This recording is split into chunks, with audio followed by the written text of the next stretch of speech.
Hey everyone, welcome back with Bean O'Mac. Today we continue our reviews of the Aki series games. Last time we reviewed Virtual Pro Wrestling 2, which is considered the best Aki franchise has to offer by some of the most die-hard Aki fans. Now we are on to the final Aki game of its prime with the WWF licensed No Mercy. This game is legendary and is considered to be the greatest wrestling game of all time by a large portion of the wrestling game fandom. Whether that's the truth or not is up to you guys, but I'll try and persuade you into giving it a try in this video. No Mercy was released on November 14th in 2000, which is considered the peak year of the WWF during its Attitude Era. A lot of things seem to be lining up for this game, as you can see, but without further ado, let's get into it.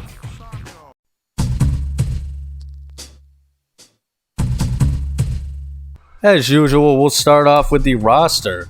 One of the reasons No Mercy is so beloved is because of its roster. 2000's WWF is widely considered to be the best roster that has ever been. This roster showcases it perfectly too. Superstars 1 features the very best of the Attitude Era with The Rock at his peak, Triple H during his initial rise to true main event status, Stone Cold Steve Austin right as he was waited to return from his neck injury, The Undertaker, Kane, Mankind, Chris Jericho, Benoit, and Kurt Angle at the start of his career. All top level talent, with most of them here at their peak. Next we have Superstars 2 that showcases the legendary best of the tag division. Edge and Christian, the Hardy Boys, the Dudleys are here along with the extremely popular at the time, Too Cool with Rikishi. Superstars 3 are some of the best mid-card talents with lots of past and future world champions such as Eddie Guerrero, Farouk, and Bradshaw. Also included here are DX, Dean Malenko, and Taz. Even Chyna gets a spot here and she was massive at the time. Superstars 4 finally turns down the heat but just a little. These guys are still legends to those who remember the Attitude Era. Right to censor including The Godfather, Val Venus, Al Snow, and Steve Blackman as well as Tess and Alberts. Aren't Kai and Tai members Taka Michinoku and Funaki here? Indeed. Superstars 5 are the less memorable wrestlers of that year, but they still have some staples. Boss Man, the British Bulldog, the Holly Cousins, D'Lo Brown, Mark Henry, Perry Saturn, all once again superstars that made their names known throughout the industry. They were just mostly down on their luck in terms of storylines at the time. Unlockables are slightly better in No Mercy compared to WrestleMania 2000 though. Those that reside in Hidden 1 are just mostly cutscene characters made into joke characters, or they are the McMahons. Hidden 2 features legends you'd actually like to play as though, such as the Heartbreak Kid, Shawn Michaels, Cactus Jack and Mick Foley, Ken Shamrock who had been gone for well over a year at this point and was even cut from the PS1 counterpart Smackdown 2. And of course Andre the Giant returns to the Aki series once more. As far as cut wrestlers go, they still have attires and profile pictures for lower mid-cutters such as the Mean Street Posse, the Headbangers, Midian, Gangrel, and of course we have to bring up the Big Show. He was cut due to weight issues and sent to developmental. He was replaced in the story mode by Steven Richards of all people of Right to Censor fame at the time, but I'm sure most of you know this since it was such a large meme in the community. Dude Love would have completed the 4 faces of Foley, but he was cut, likely due to not being prevalent for a while at this time, but it would have been nice if he was included regardless. Droz has all his creatable parts, included such as his face, attire, tattoos, but he seems to have been cut pretty early since he has no profile picture. To finish this section off, there was one article that stated that more legends were set to be included. It has never been confirmed to be true as far as I know, but they did say that Captain Lou Albano and Jimmy Snuka were set to be included alongside Andre the Giant during development. It's possible that they were at least considered since SmackDown 2, which was released just a few days after No Mercy, was set to include legends such as Bob Backlund and Sergeant Slaughter. So this could have actually been somewhat of a reality in my opinion. But enough speculation on what could have been, this section is already long enough.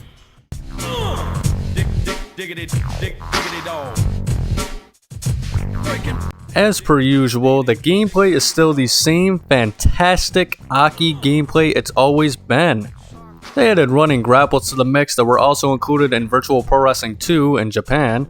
Now instead of having the strong grapple and press the run button by the ropes, You can toss your enemies out of the ring by pressing C up even in weak grapples.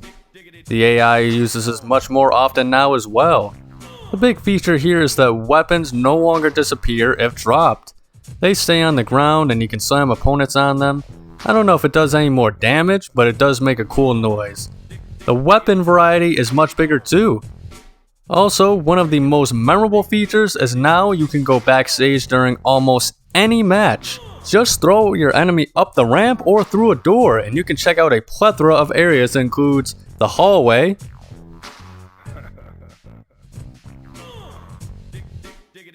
the parking lot,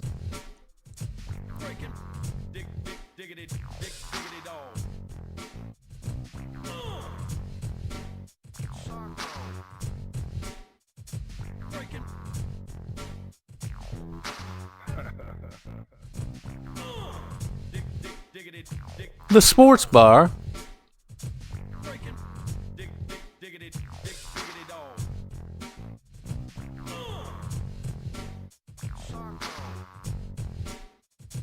the locker room,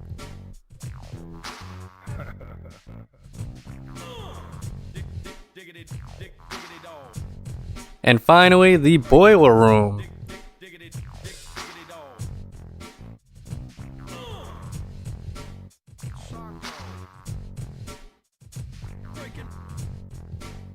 Each area is unique with a wide variety of reasons to fight in each, and there's always somewhere you can find weapons. Even some of the stages have areas where you can pick weapons from. Another welcome addition is the ability to switch from back grapples back into front grapples. This is a big deal as previous games always had you holding your opponent in place, but that was moved to a different button this time. The last new features are ground specials. When your attitude meter is blinking, make sure to taunt. Then use a ground grapple to unleash another special for select superstars like Kane here. Most are for the wrestlers who have submission finishers like Dean Malenko and Perry Saturn though. Overall, this game added the most to any game before it, and the new additions made No Mercy feel revolutionary.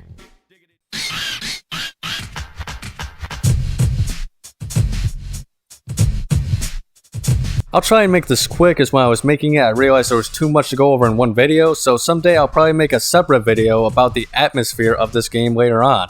But as far as menu goes, they split everything into 3 sections: multiplayer, single play, and commissioner, which essentially is just the create mode. It has this interactive vibe, which is cool but admittedly unnecessary. The music is either a case of love or hate, it seems, for a lot of people. Some people love the diggity while others just can't stand the dog. It has a rap vibe about this game that is at the very least memorable. The BGMs aren't rap heavy, but they also have a unique sound compared to any other Aki title, which is great. I'm not entirely sure how to describe it, but bad is certainly not it. When selecting a character, you can see their full body at all times, which is good since you can actually see which attire suits you. Profile pictures make a return here, and I love them. They're much better than the ones featured in World Tours since they aren't weird cartoony nonsense. They are based on real photos made for the game or promotions. The graphics have also gotten a major upgrade, and while they aren't the best the N64 had to offer, they are still miles ahead of previous models that resembled action figures or origami pieces. The arenas are some of the best, being based off of August 99 to June of 2000. They are bright and gigantic. Some of these honestly look better than what was actually showcased on pay-per-view. They aren't static backgrounds anymore either, with flashing lights and Titantrons going on throughout the whole match, which adds to the overall presentation. This is the only Aki game to have the announcer's table and steps at ringside as well, which gives it a more authentic vibe than the previous title. Finally though, we have to acknowledge that not everything is great. The entrances in this game are overall terrible.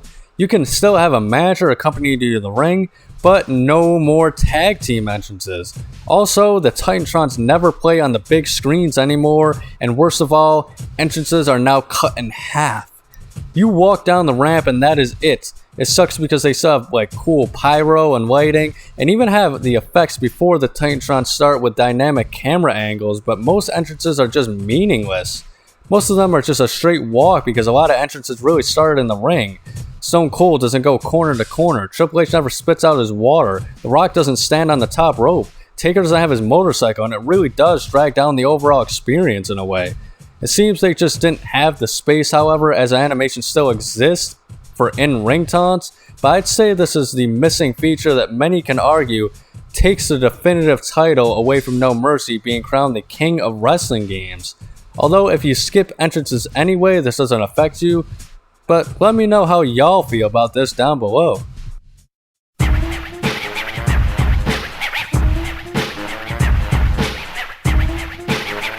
Alright then, now on to the modes. Exhibition features the generic match types in steel cage. As per usual, you have 1-on-1, 2-on-2 with the option of making it a no-tag tornado match, triple threat, 2-on-1 handicap, and with the rule sets, you can make matches first blood. Nothing new, but overall solid, but these aren't the only match types.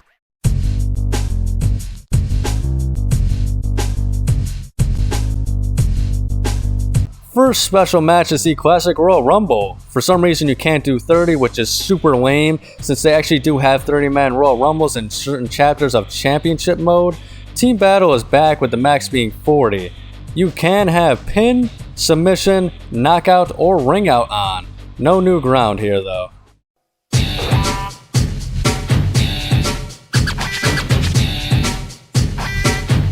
Pay-per-view returns and is the same as last time, but arguably worse. You can only have one at a time and not 3 saved, still up to 15 matches, but no more saying the date either. That's really all there is to say here, honestly.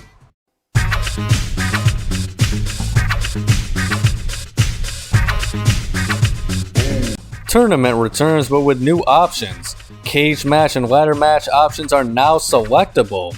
The overall individual or team count is still 16, but adding more match options certainly helped keep it fresh.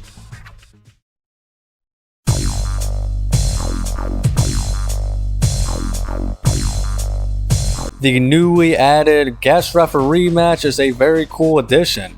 A player always has to be the ref, which kinda stinks, as I always wanted an AI Earl Hebner, but I guess it's no biggie. You have single, triple threat, and handicap match options. As ref, you pretty much have total control over everything that happens. Sometimes the AI gets tired of your nonsense though, and other times they just look at you and start beating on you for no reason. You call pins, DQs, submissions, countouts, and rope breaks with the ref button that is C left. These also function as a secondary taunt button. I think this may have been a late addition, or at the very least was not tested very much. As I mentioned earlier, the AI will just start beating you up for no reason at times, and if you press both taunt buttons together, your character spazzes out and can go out of bounds. This has the classic special ref formula that makes these matches so fun though, so they definitely nailed down the concept at the very least.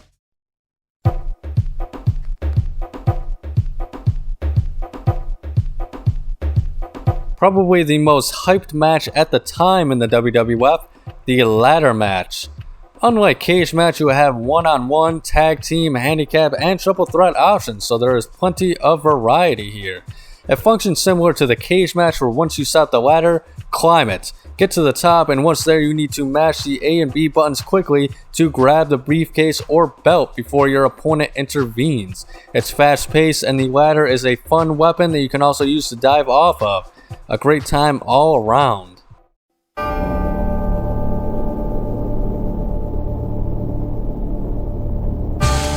Final match type is the Iron Man match. Even the game doesn't seem like it's excited about it since it's the only option where the tempo never really ramps up after picking it. Same as ladder as far as variety goes with 1-on-1, 2-on-2, 3-way, and 2-on-1 handicap. No guest ref option though, which I feel like is a missed opportunity. You can have a 5-minute, 10-minute, 15-minute, 30-minute, or be like the real thing and go for an hour. There is also the option of an ultimate submission match as well if you turn off all the other options. I'm not a big fan of these matches in games, but if you play it in the story mode, the most you'll ever have to deal with is 10 minutes, which is actually reasonable considering the difficulty of this game at times. Just get the most falls within the time limit to win. Simple as that. It's cooking. It's cooking. Alright, now on to the single player campaign, the Stuff of Legends Championship mode. Unlike earlier titles, this isn't an arcade ladder-like mode. You select a belt with the difficulty and length based off of the belt chosen.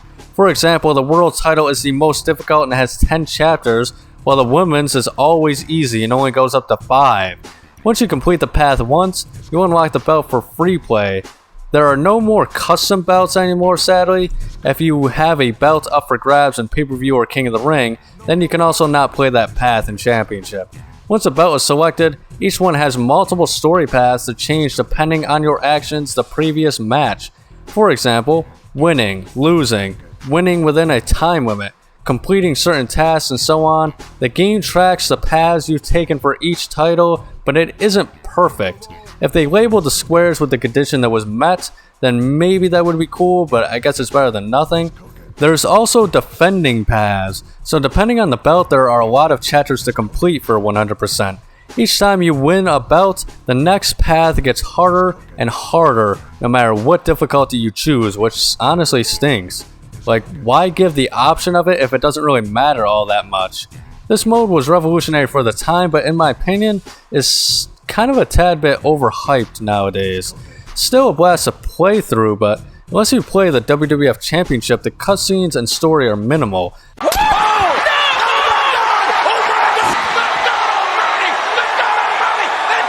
The WWF path is also very strict, as you have to win most matches, and there isn't too much story diversity since that belt in particular is based off of real storylines surrounding the belt at the time, such as The Rock vs. Triple H, or Stone Cold vs. Vince McMahon. When you get those cutscenes and see they were definitely made with the specific characters in mind, it's hard to immerse yourself with anybody else. Another issue is that they spam the handicap match as well. There are multiple in each belt path, and as a kid, I always found myself trying to just avoid them and restarting just to get a fair path to the championship. Overall though, there isn't really any other mode in a wrestling game that comes close to achieving what No Mercy's championship mode accomplished, and it seems that modern games won't have enough time to create those kinds of branching storylines anymore. That's why it will always live on as one of the best single player modes in a wrestling game ever.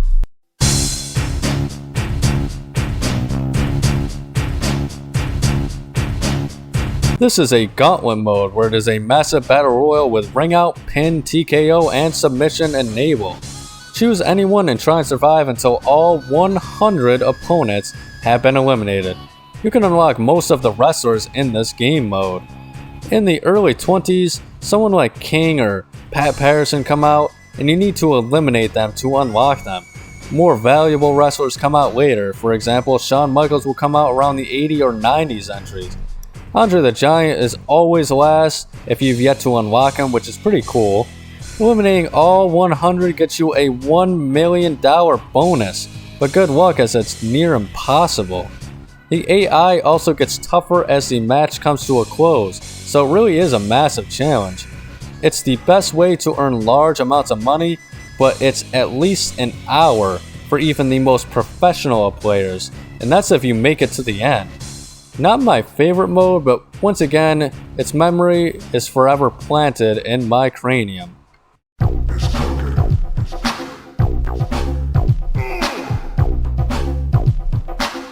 This area features two big areas of the game.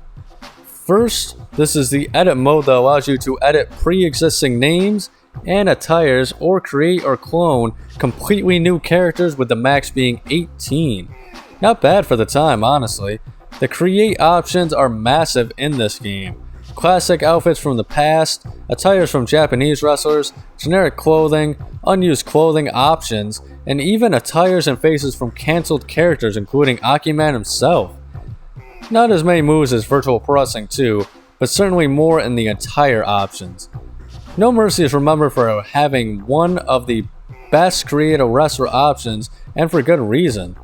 Also in the Smackdown Mall is the shop itself. I didn't mention it earlier, but you earn money from completing Championship Mode Pass, but the payouts are always small, even if you win all your matches. Survival gives out the bigger payouts, but you'll need to spend a large amount of time to even crack 100,000, as simply winning doesn't guarantee much. You get certain amounts depending on how many you eliminated and the way you dispose of them, but with that explained, the mall is huge. You can buy like 200 articles of clothing that relates to cut characters and classic attires. Some are just ridiculous though. Like the $80,000 for the $800 shirt?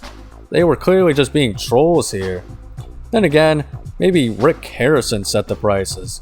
Then you have some moves, but the most you'll ever have to pay for those is just 10 grand. There's maybe 30 to buy. The last section are some of the major unlockables, such as characters. The Godfather's hose are 500,000. Yeah. Also, this is the only way to unlock the extra arenas, like Backlash and Armageddon.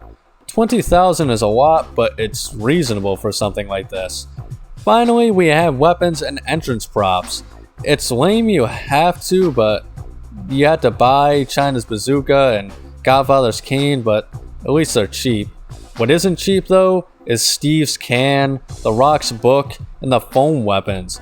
I mean, they're either more or equal in value to the unlockable arenas in this game.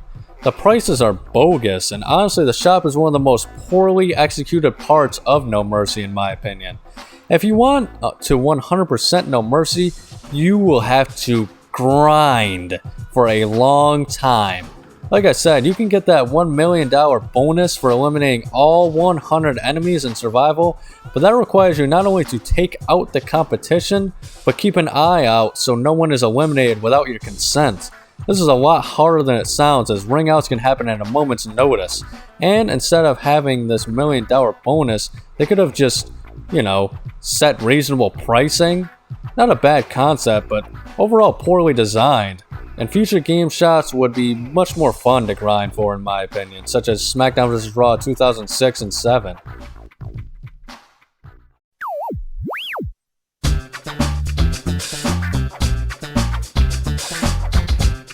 That's all there is to No Mercy, and by the length of the video, there is clearly a lot to say about this gem of a game. It isn't perfect in fact, far from it actually, but in my opinion, it has certainly earned its reputation as one of the all-time greats. The opportunity to replicate or make a better version of Championship mode, or any campaign with actual story paths that branch off based off of what you do is long gone. The Create a Story mode that started in 2010 is a better version of this idea, but it's the Create mode and not a campaign, and even that was taken out long ago. The roster was amazing, as it was one of the best of any active roster in the WWE period. And when you pair this with the iconic Aki grapple system, then you have an unstoppable combination. So while there are annoying things about No Mercy, I have to rate this game overall a 9.5 out of 10. Some might get upset at that score, but this is just my personal opinion and not really based off of some official score with real stipulations and analytics. Let me know what you guys think down below. Like and subscribe if you agree, or don't. Comment your thoughts and own reviews down below. Ring the bell to be notified of the daily content with Aki videos every single Sunday. That includes more reviews, comparisons to other games, ranking lists, and playthroughs. Above all else, remember to have a nice day. I'm not a big fan of these matches and games, but if you play it in the story, the most you'll ever have to deal with is 10 midgets. But if you play it in the story mode, the most you'll ever have to deal with is 10 midgets. Why the fuck did I just say that again?